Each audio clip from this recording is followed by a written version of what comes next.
CSR, pasti udah sering dengar kan? Perusahaan nanam pohon, kasih donasi, bangun ini itu. Kelihatannya keren ya. Tapi pernah kepikiran nggak sih, ini beneran tulus? Atau jangan-jangan cuma strategi marketing biar kelihatan baik? Nah, di episode kali ini kita bakal bongkar habis-habisan apa sih yang sebenarnya ada di balik niat baik perusahaan dan apa yang bikin sebuah CSR itu beneran nendang, bukan sekedar pajangan. Oke, langsung aja ke pertanyaan utamanya. Ini nih, pertanyaan yang jadi perdebatan panas di mana-mana. Emangnya, berbuat baik itu beneran bagus buat bisnis? Ini cuma buang-buang duit yang ngurangin laba, atau justru investasi pinter buat jangka panjang? Nah, ini dia inti dari semua pembahasan kita, dan ini adalah pertanyaan yang bakal jadi makanan kalian sehari-hari sebagai akuntan masa depan. Buat ngejawabnya, kita nggak bakal ngasal. Kita pakai panduan khusus, yaitu sebuah riset mendalam yang bakal jadi kompas kita. Eits, jangan bayangin ini jurnal akademis yang bikin ngantuk ya. Anggap aja ini kayak blueprint buat ngerti gimana akuntansi keberlanjutan itu bekerja di dunia nyata, khususnya dengan kasus di Indonesia. Baik, mari kita mulai proses bedahnya. Biar paham betul soal CSR, kita perlu lihat dari 3 sudut pandang utama. 3 lensa yang biasa dipakai para peneliti. Ini fondasinya, biar kita ngerti kenapa ada banyak banget perdebatan soal ini. Lensa pertama ini yang paling klasik, piramida Carroll. Simpelnya, ini ngebagi tanggung jawab perusahaan jadi 4 lapis. Nah, yang mungkin bikin kaget, fondasi paling dasarnya itu justru tanggung jawab ekonomi. Bener banget, cari profit. Menurut teori ini, perusahaan harus profit dulu, baru deh di atasnya bisa dibangun tanggung jawab hukum, etis, dan yang paling puncak, filantropis. Selanjutnya, konsepnya berevolusi jadi lebih keren lagi, yaitu triple bottom line. Ini cara modern ngukur sukses. Nggak cuma soal profit doang, tapi harus seimbang sama people dan planet. Nah, buat kalian para calon akuntan keberlanjutan, 3P ini bakal jadi mantra kalian buat ngukul performa perusahaan secara utuh. Dan lensa ketiga, ini yang bikin semuanya jadi makin luas, yaitu teori stakeholder. Teori ini bilang kalau tanggung jawab perusahaan itu bukan cuma ke pemegang saham atau investor aja, tapi ke semua pihak yang kena dampaknya, mulai dari karyawan, pelanggan, komunitas lokal, sampai lingkungan. Ini benar-benar mengubah peta permainan.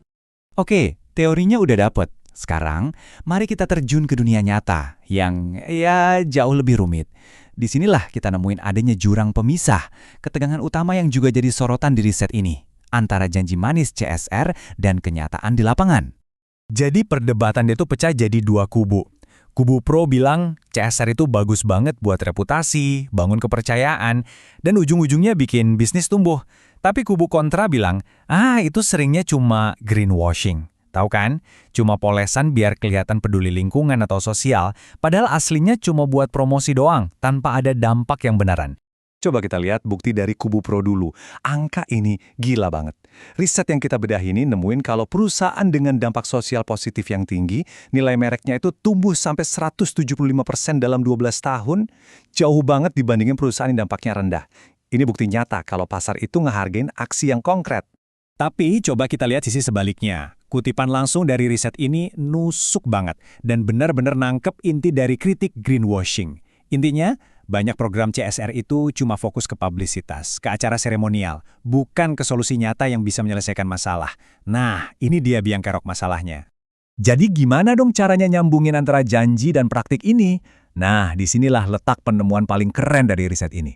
Jawabannya ada di dalam perusahaan itu sendiri, yaitu dengan membangun jembatan yang kokoh antara CSR dengan tata kelola dan etika perusahaan.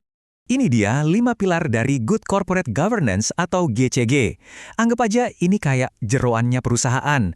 Tanpa adanya transparansi, akuntabilitas, responsibilitas, independensi, dan keadilan, semua janji CSR yang diomongin di luar itu cuma bakal jadi omong kosong. Prinsip-prinsip inilah yang mastiin janji itu beneran dijalanin. Jadi ini dia ide besarnya. GCG dan etika bisnis yang kuat itu ibarat lem perekat, jembatan yang ngehubungin janji CSR di luar sana dengan aksi nyata di dalam perusahaan. Jembatan inilah yang mengubah CSR dari sekedar slogan marketing menjadi sebuah strategi bisnis yang otentik dan bisa diukur. Oke, sekarang kita bikin ini jadi lebih praktis buat kalian, para calon akuntan. Terus gimana cara ngukurnya? Nah, kesimpulan dari riset ini bisa dibilang kayak buku panduan baru, a new playbook, buat profesi akuntansi keberlanjutan. Ini dia kerangkanya. Ada 6 indikator yang nunjukin kayak gimana sih CSR yang beneran komprehensif dan terukur itu. Mulai dari dampak ekonomi, lingkungan, perlakuan ke karyawan, sampai tanggung jawab ke produknya sendiri. Ini bisa jadi checklist kalian buat nge-audit apakah CSR sebuah perusahaan itu beneran serius atau cuma buat formalitas. Dan kutipan penutup dari riset ini ngerangkum semuanya dengan sempurna. Mengintegrasikan CSR, etika, dan tata kelola itu bukan lagi sekedar pilihan. Bukan cuma kewajiban moral, tapi ini adalah investasi strategis. Ini bukan soal ngeluarin duit, tapi soal menciptakan nilai jangka panjang buat semua pihak. Jadi, kita balik lagi ke pertanyaan awal, tapi dengan kacamata yang baru. Kalau CSR itu investasi, bukan biaya, maka tantangan buat kalian generasi akuntan selanjutnya adalah gimana cara kalian ngukur imbal hasilnya. Gimana kalian bisa nunjukin di laporan keuangan bahwa berbuat baik, kalau dilakukan dengan benar, itu memang beneran baik untuk bisnis. Jawabannya ada di tangan kalian.